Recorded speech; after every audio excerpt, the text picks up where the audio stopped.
Good morning class. हमने अपने पिछले लेक्चर में क्रिटिकल एंगल के बारे में डिस्कस किया और उसके जो पिछले लेक्चर्स थे उस पर हमने डिस्कशन किया था रिफ्रैक्शन ऑफ लाइट के बारे में, और उसमें हमने डिस्कशन किया प्लेन सरफेसेस पे डिस्कशन किया, ये ना, और फिर मीडियम के वेरिएशन पे हमने डिस्कशन किया। आज हम लोग जो आज की क्लास स्टार्ट करने वाले हैं वो क्लास स्टार्ट हो रही है न्यूमेरिकल से, ठीक है। तो आज हम पहले न्यूमेरिकल सॉल्व आउट करेंगे जो हमने पढ़ा है, उसके बाद फिर हम आगे की क्लास स्टार्ट करते हैं, ठीक है। तो पहले न्यूमेरिकल देख लेते हैं जो टॉपिक पढ़े हुए। क्वेश्चन है कि यदि कोई आपकी किरण अपवर्तक पृष्ठ से 30 अंश का कोण बनाए तथा प्रकाश किरण y से कांच में जाए तो अपवर्तन कोण का मान बताइए। क्वेश्चन कह रहा है कि if a incident ray makes an inclination 30 degree from the refracting surface and moves from air to glass. Now find out the angle of refraction. तो आपको निकालना क्या है भैया? आपको निकालना है एंगल ऑफ रिफ्रैक्शन। आपको निकालना क्या है? एंगल ऑफ रिफ्रैक्शन, ठीक है। और हम लोग जानते हैं n ऑफ g यहां पे दे दिया गया है क्वेश्चन में, जबकि n of g is equals to 1.5। n of g कितना है भैया? 1.5 है। तो चलिए जो चीजें कह रहा है उसको यहां पे देखते हैं। फिगर में देखें तो ये कह रहा है आपका क्या है? एयर है, वायु है, और दूसरा माध्यम आपका क्या है? कांच है, ग्लास कह रहे हैं, और ये आपका है रिफ्रैक्टिंग सरफेस। आपका रिफ्रैक्टिंग सरफेस है।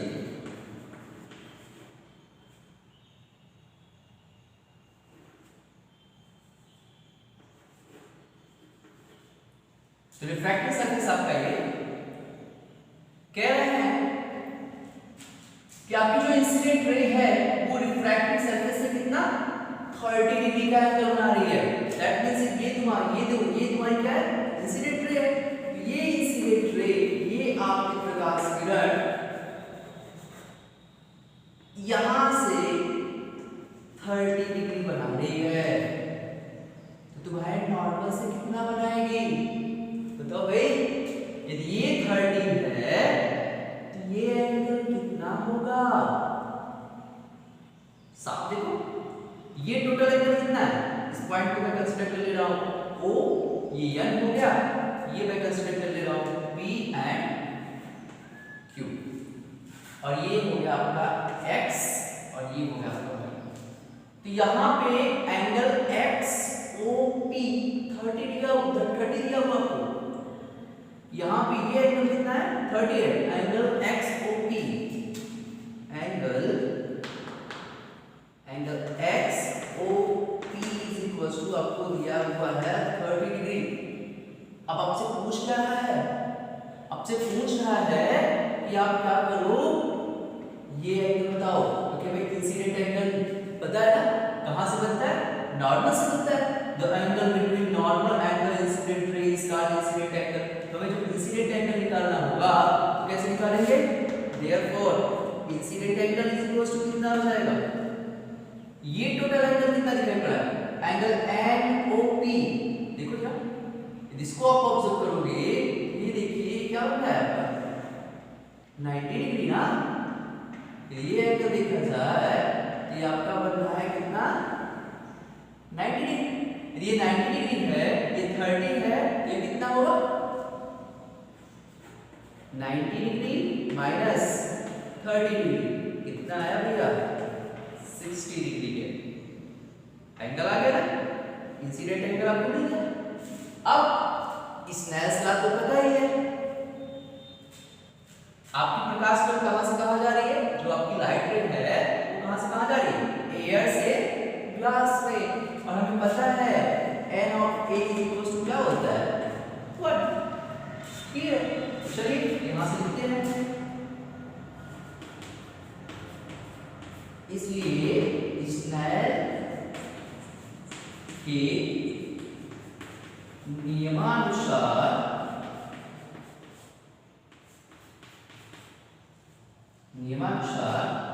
आप क्या जानते हो भाई sin i upon sin r is equal to कहां से कहां जा रहा है एयर से ग्लास में तो राइट करेंगे a n g के। अब हमने कंसीडर कर लिया जो हमारा एंगल ऑफ रिफ्रैक्शन है वो कितना है r है। तो चलो भाई जो वैल्यूज पता है उसको रखो और करके देखते हैं सॉल्व करते हैं। यहां से निकालेंगे तो i की वैल्यू हमने कितनी 60 डिग्री यहां पे हो जाएगा कितना sin 60 अपॉन sin r और यहां पे क्या हो जाएगा जो इधर रहेगा वो क्या रहेगा न्यूमरेटर में जो इधर रहेगा उसका क्या हो जाएगा डिनोमिनेटर में तो n of g upon n of a values रखोगे तो n ऑफ g की वैल्यू कितना दिया है 1.5 और इसकी वैल्यू कितनी हो जाएगी n ऑफ a की वैल्यू 1। अब यहां से जब आप सॉल्व आउट करोगे देखो सॉल्व आउट करने के बाद आपको क्या मिल रहा है भैया यहां से मिलेगा sin 60 की वैल्यू √3/2 और यहां पे क्या आता है sin r 1.5 है ना 1.5 को मैं 3/2 राइट कर सकता हूं क्या ये तो पॉसिबल है ना कि 1.5 को 3/2 राइट कर सकते हैं। अब यहां से sin r की वैल्यू निकालो जब sin r की वैल्यू निकालोगे देखो क्या आ रहा है यहां से यहां आ जाता है यहां पे देखिए आपका हो जाएगा sin r इसको इधर लेके चले जाओ रास्ते में पाएगा sin r इधर लेके जाओ इसको इधर लेके जाओ इसको इधर लेके जाओ तो यहां आ जाएगा ठीक यहां आ जाएगा यहां पे हो गया तुम्हारा 2√3 अपॉन 2 और मैं 3 को ऐसे भी तो राइट कर सकता हूं √3 to √3 √3 से √3 तुम्हारा क्या हुआ कैंसिल आउट हुआ 2 से 2 क्या हो गया कैंसिल हो गया। अब यहां बचा तुम्हारा क्या sin r = 1/√3 क्लियर। अब तुम्हें क्या निकालना है एंगल ऑफ रिफ्रैक्शन निकालना है तो angle of refraction angle r = क्या हो जाएगा sin इनवर्स कितना भैया 1/√3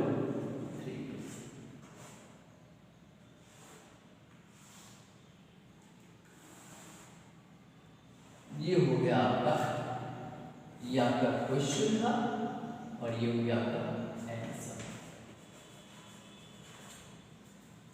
ठीक। इस तरह से आपको मिल गया आपका सॉल्यूशन एंगल r = कितना sin इनवर्स 1/√3 तो ऐसे आप सॉल्व कर सकते हो। सर मैंने क्रिटिकल एंगल आपको पढ़ाया था उसमें मैंने एक न्यूमेरिकल दिया था आपको करने के लिए मुझे किसी का रिस्पॉन्स नहीं मिला किसी ने रिस्पॉन्ड नहीं किया ये बात गलत है कि आपको क्वेश्चंस बताए जा रहे हैं तो आप तुरंत रिस्पॉन्ड करो। क्वेश्चंस मैंने उसमें सॉल्व भी किया हुआ है एक क्वेश्चन आपको दिया भी है तो उसे लगाओ और लगा करके बताओ ना उसी से तो पता चलता है कि आप जो टॉपिक्स पढ़ रहे हो वो कितना समझ में आ रहा है। इसलिए भैया जो भी हो सॉल्व करो ना आए तो पूछो ना ये भी तो मैं कहता हूँ कि नहीं आ रहा तो आप पूछ लो कोई ऐसा भी नहीं करता इसलिए ऐसा मत करिए अच्छे से पढ़िए जो ना आए पूछिए कोई प्रॉब्लम नहीं है एक क्वेश्चन मैंने सॉल्व किया ना, अब इस टाइप के क्वेश्चंस आपको मिलते हैं, ये ध्यान में रखिएगा। इसका इस क्वेश्चन का जो सबसे मेन मोटो था, वो मेन मोटो था ये पॉइंट कि यहाँ पे आपको इंसिडेंट एंगल नहीं दिया था, यहाँ पे उसने दे दिया कि रिफ्रैक्टिंग सरफेस से वो एंगल बनाना है। जब ऐसा क्वेश्चन आपको दे तो आप जान जाओ कि कंडीशन ये दे रहा है तो हमें 90 में से इतना सब्ट्रैक्ट करना पड़ेगा। ठीक, तो ये हुआ आपका पहला क्वेश्चन। ओके, देखिए यहां पे आप देखेंगे तो दूसरा क्वेश्चन क्या कह रहा है, ये आपका क्वेश्चन नंबर 2 है, एक दूसरे टाइप का क्वेश्चन है। जितने भी न्यूमेरिकल्स, जितने भी फार्मूलाज मैंने बताया है उसी पे मैं न्यूमेरिकल्स करा रहा हूं, ठीक है। तो दूसरा क्वेश्चन है, क्या कह रहा है, यदि कोई प्रकाश किरण, आपकी कोई लाइट बीम है, वो कहां से कहां जा रही है, जल से कांच में जा रही है। जल से कहां जा रही है, कांच में। That means a light beam is moving from water to glass. After it moves from glass to air. उसके बाद ये मूव कर रही है किधर, ग्लास से कहां हो गया, एयर में। तो इसके बाद कांच से कहां जा रही है, वायु में जा रही है। तो आपको फाइंड आउट करना है क्या, जल के सापेक्ष, इसके सापेक्ष, जल के सापेक्ष वायु का अपूर्णांक बताइए। जल के सापेक्ष वायु का अपूर्णांक बताइए। जल के सापेक्ष, दैट मींस आपको निकालना है relative index of air with respect to किसके भैया, वाटर। ये आपको फाइंड आउट करना है, ठीक। अब देखिए हम लोग पढ़े हैं, मैंने पढ़ाया भी है, बताया भी आपको, भाई 3 मीडियम्स हैं, क्या कंडीशन होगी।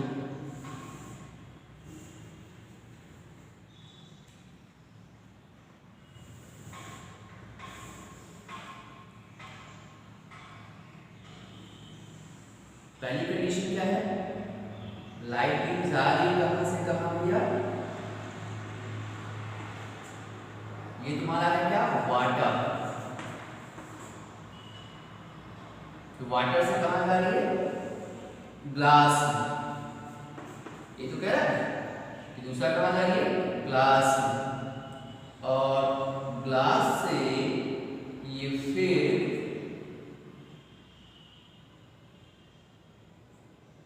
N1 डैश, अभी क्या है आपका N2 डैश। अभी यहां से कहां जा रही है, एयर में जा रही है। कहां जा रही है, एयर। ये है आपका जल, जल से पहुंची कहां पे, कांच में, और कांच से फिर ये पहुंच रही कहां पे, वायु। तो आपसे कह रही है कि कोई प्रकाश किरण है, it's a light beam which is moving from water to glass, then glass to air. Now you have to find out the relative refractive index of air with respect to water.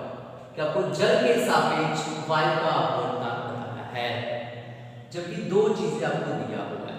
क्या क्या दिया हुआ है, ANG equals to 3/2 दिया क्या है, ANG that means relative index of glass with respect to air is equals to कितना, 3/2, और relative index of water with respect to glass is equals to 8/9। तो ये दो चीजें आपको दिया हुआ है कि जल के सापेक्ष, कांच के सापेक्ष जल का अपूर्णांक कितना है, 8/9। कांच के सापेक्ष y के सापेक्ष कांच का अपवर्तनांक कितना दिया है 3/2। अब आपसे कह रहा है कि आप क्या करो, ये बताओ, क्या बताना है आपको, इसके सापेक्ष इसका अपवर्तनांक कितना होगा। दैट मीन्स आपको निकालना है WNA, निकालना क्या आपको WNA, relative index of air with respect to water. ठीक है, जल के सापेक्ष इसका निकालना है 1, जिसका निकालना है उसको राइट साइड और जिसके सापेक्ष निकालना है उसको किसके साथ इधर लिख देंगे लेफ्ट साइड। तो वही कर दिया क्या है भाई, relative index of air with respect to water को निकालना है। अब हम लोग इसको जानते हैं कि WNA इज इक्वल टू क्या होता है भैया, N of A upon N of W के ना, यही तो है।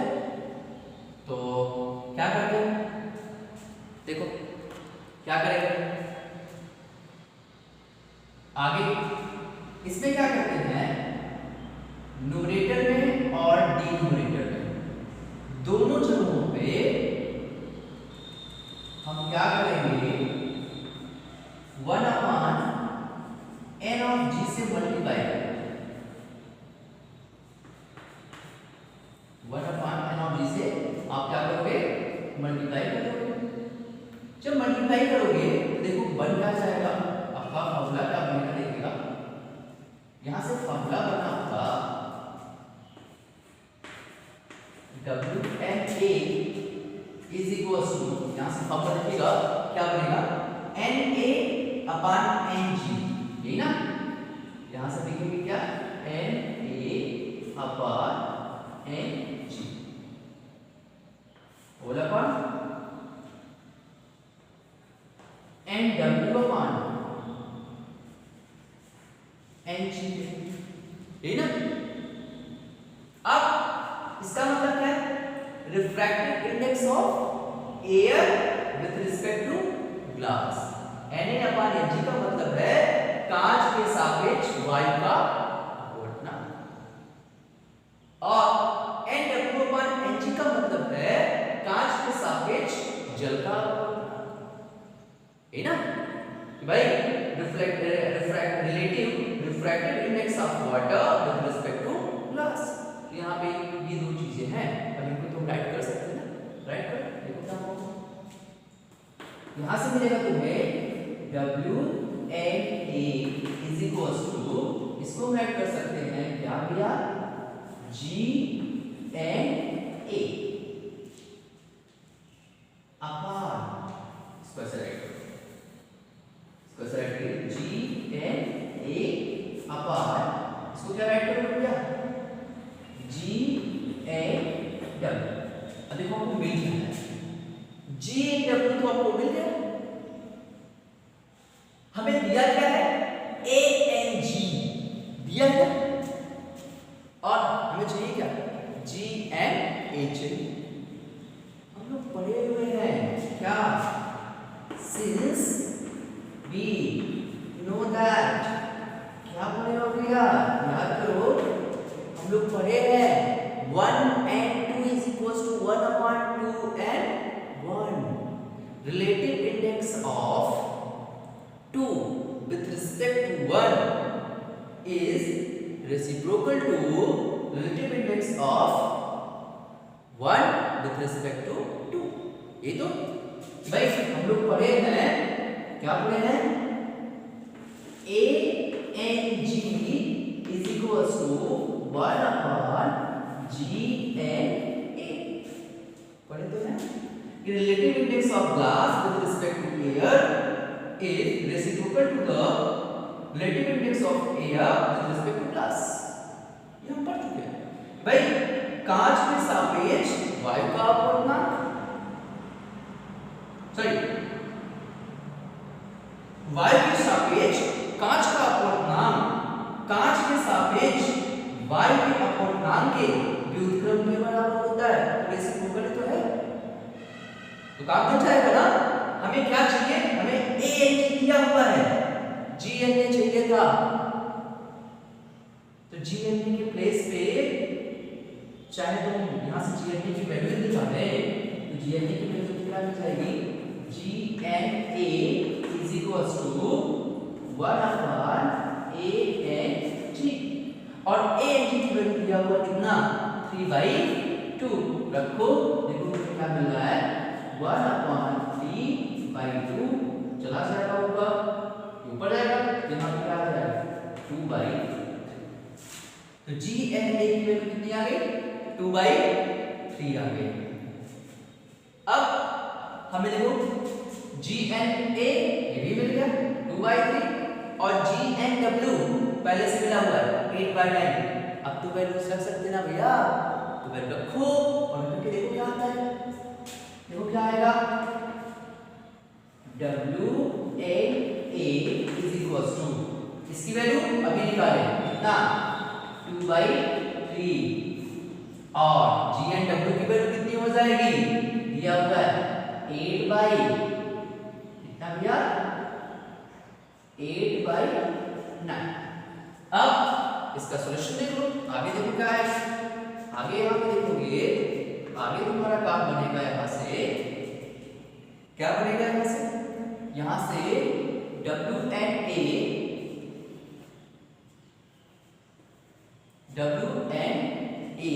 इज इक्वल्स टू, आप राइट कर सकते हो 2/3 इंटू, अभी कहाँ जाएगा ऊपर और ये कहाँ हो जाएगा नीचे। दैट मींस जो डिनोमिनेटर था वो न्यूमरेटर में कन्वर्ट होगा, और जो न्यूमरेटर था वो हो जाएगा डिनोमिनेटर। यहाँ पे हो जाएगा कितना भैया, 9/8। सॉल्व करके देखो कितना आएगा, WNA इज इक्वल्स टू 2 4 8 और 3 3 9। यहाँ से ये कैंसिल हुआ है कितना, 4 and 3 3 9। दैट मींस आपका आ गया 3/4। जो फार्मूलाज हमने वहां पे यूज किया था उसका यूटिलाइजेशन हो गया।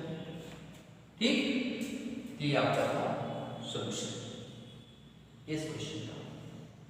इस टाइप के क्वेश्चंस आपके बुक में होंगे, आप सॉल्व करो अच्छे से। हो गया। इस प्रकार से आपको क्या करना है, जो भी क्वेश्चंस आपको मिले रिफ्रैक्शन ऑफ लाइट से रिलेटेड, इससे पहले मैंने अपेन डेप्थ पे भी न्यूमेरिकल करवाया हुआ है, क्रिटिकल एंगल पे मैंने करवाया ही है। तो जितने भी रिफ्रैक्शन से रिलेटेड थे न्यूमेरिकल्स, जिस टाइप के क्वेश्चन पुट किए जाते हैं, वो मैंने आपको बताया। अब आप बुक उठाओ, उसके न्यूमेरिकल्स सॉल्व करो, जो ना है जहाँ पे आपको थोड़ा सा भी प्रॉब्लम हो आप उससे मुझसे पूछें, उसका सॉल्यूशन आपको दिया जाएगा परफेक्टली। ठीक है।